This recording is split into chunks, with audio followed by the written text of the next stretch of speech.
Well, hello again. Good to have you back. We're still experiencing our same problem we had when we left off on our last video. You know, when the record comes up to the turntable, it turns right around, it gets set in, and then it opens back up again, and then it goes back into the rack. You know, it doesn't play. It just comes out and goes back in.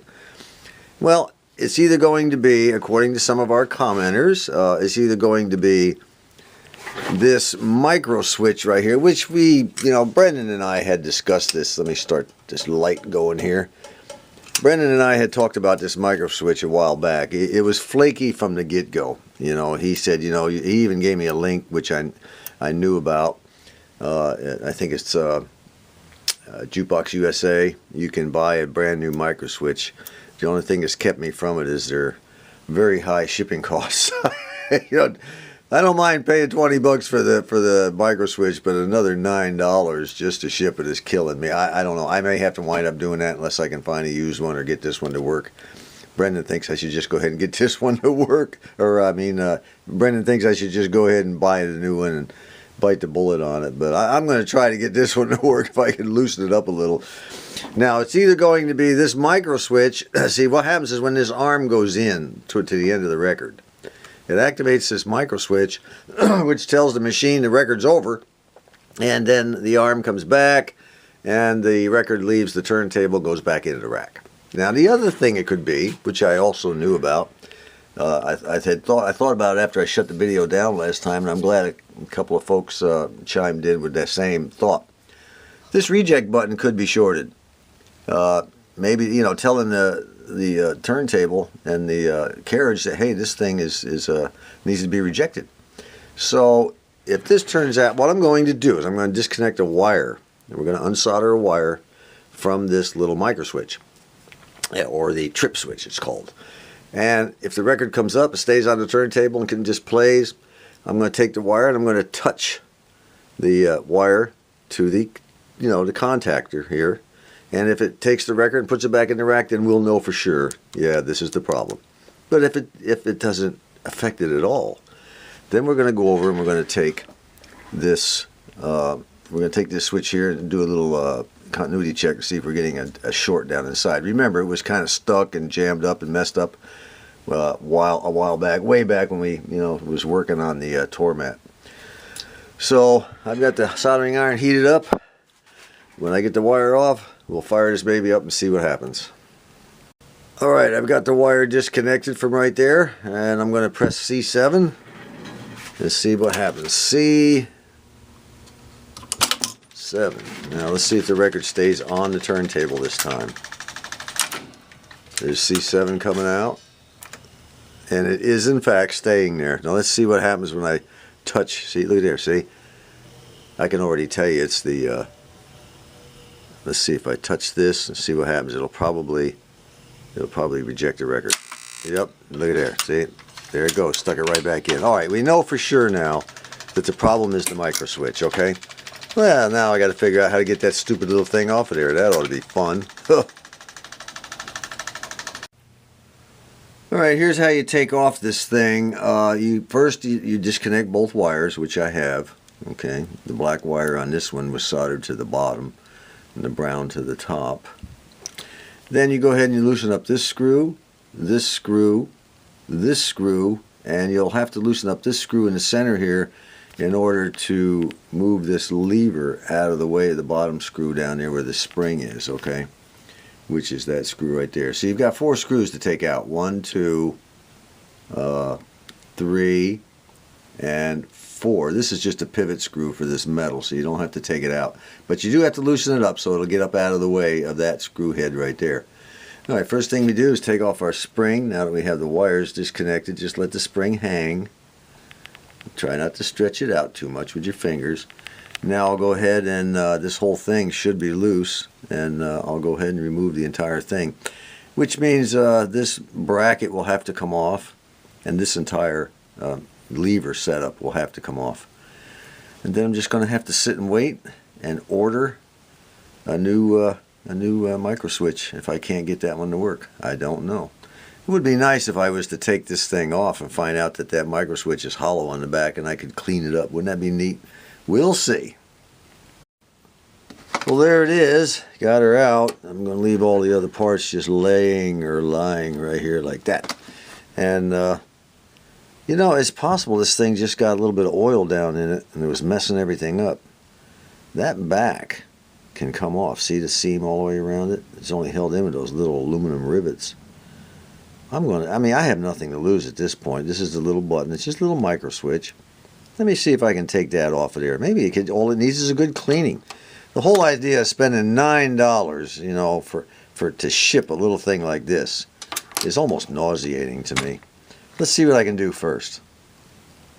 Now on the back of the micro switch, these rivets go all the way through, and the little tiny gold tips, the ends of them.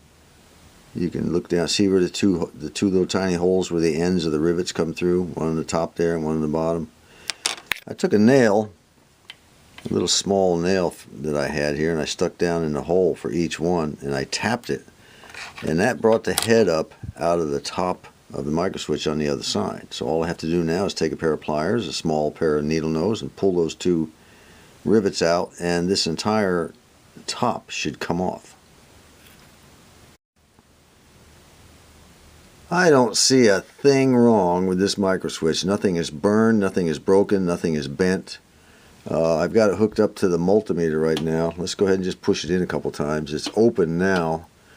Now let's simulate when the record arm has gone all the way in, okay? When the record arm goes all the way in and it tells the machine it's at the end of the record, we should have contact.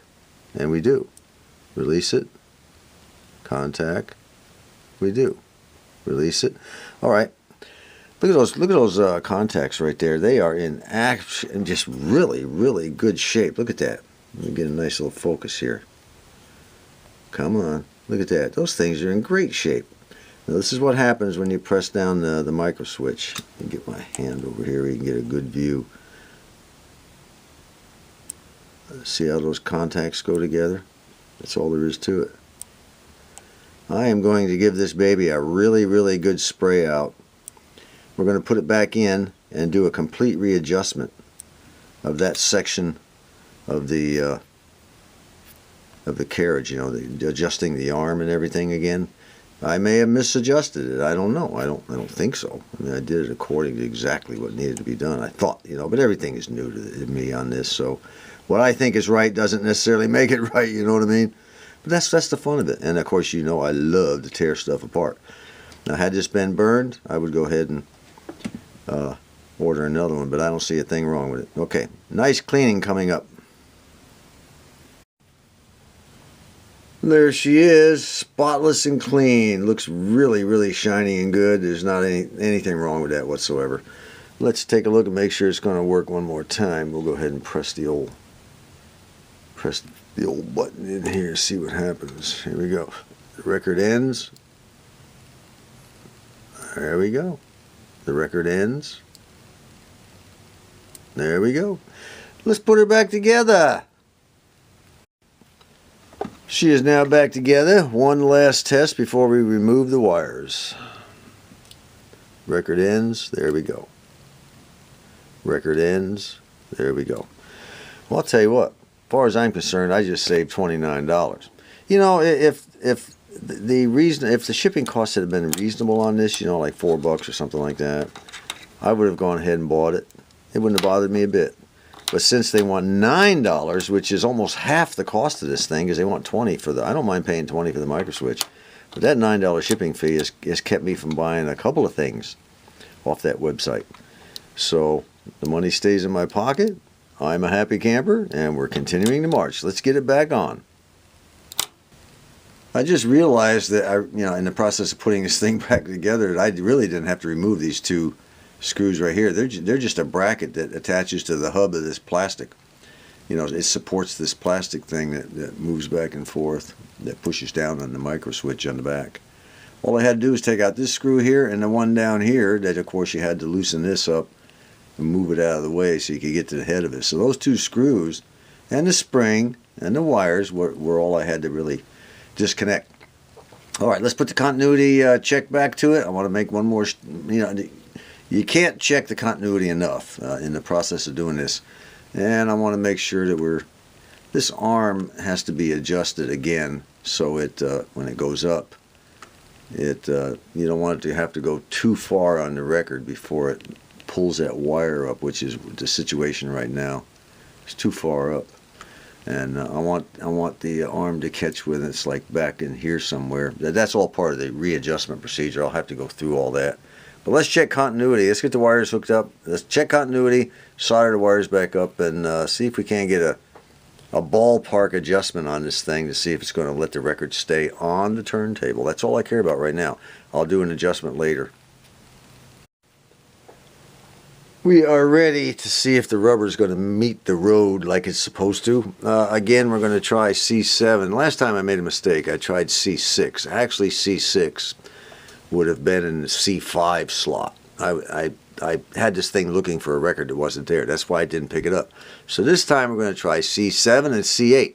Now, if C7 comes up and stays on the turntable, I'll go ahead and manually trip it down here, and then we'll go for C8. So here goes. C7. All I wanted to do is stay on the turntable. I kind of adjusted it in the ballpark, like I said. There's C7. And there it is, staying on the turntable. Yes, yes, yes. All right, what we're going to do now is I am going to trip it just by touching these two together with a piece of metal. Now it'll stick it back. I'll tell you what, there's a possibility this baby's fixed. Oh, wouldn't that be great? Wouldn't it be great? Okay, I don't have another record in there in the queue, so it's going to... All right, now let's go ahead and put some money in. We're going to try C8, see if it'll play the other side of the record. Okay, here we go, here we go, here we go. C8.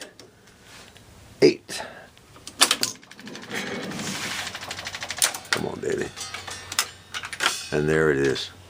Holy mackerel. Is it possible we have this thing fixed? Are we getting any sound out of it? Not getting much sound out of it, but that's just amazing. I am totally amazed. All right, let me piddle around with it just a little bit more.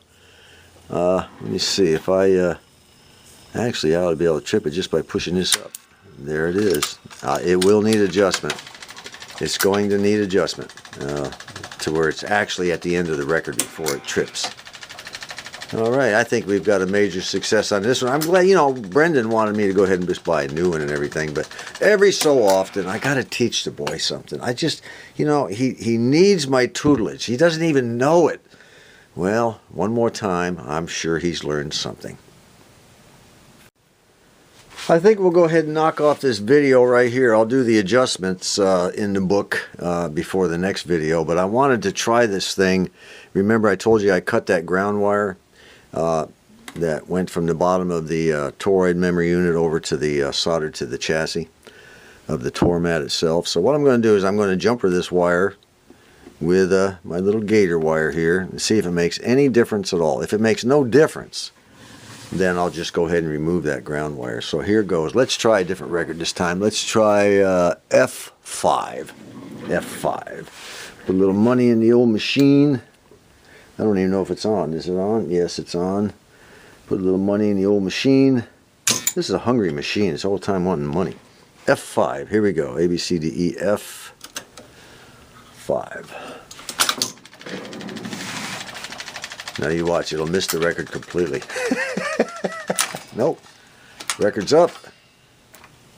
And it's playing. No difference at all. Now let's try. You can hear the sound there, huh? All right. Let's go ahead and trip it, and we'll try F6.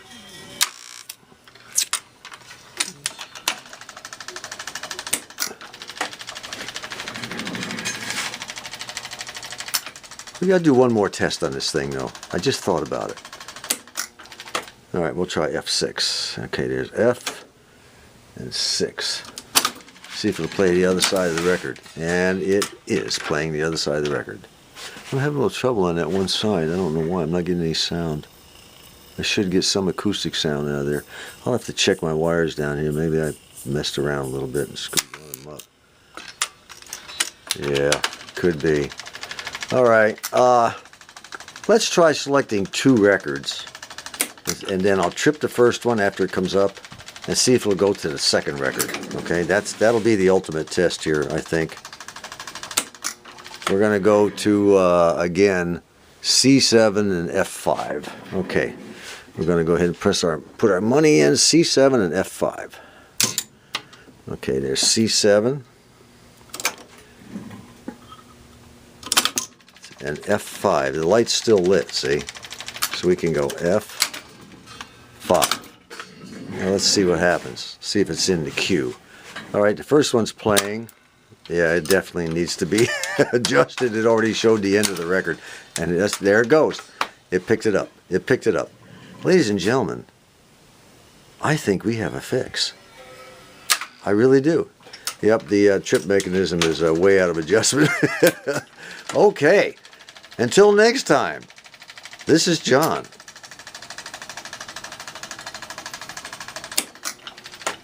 Good boy.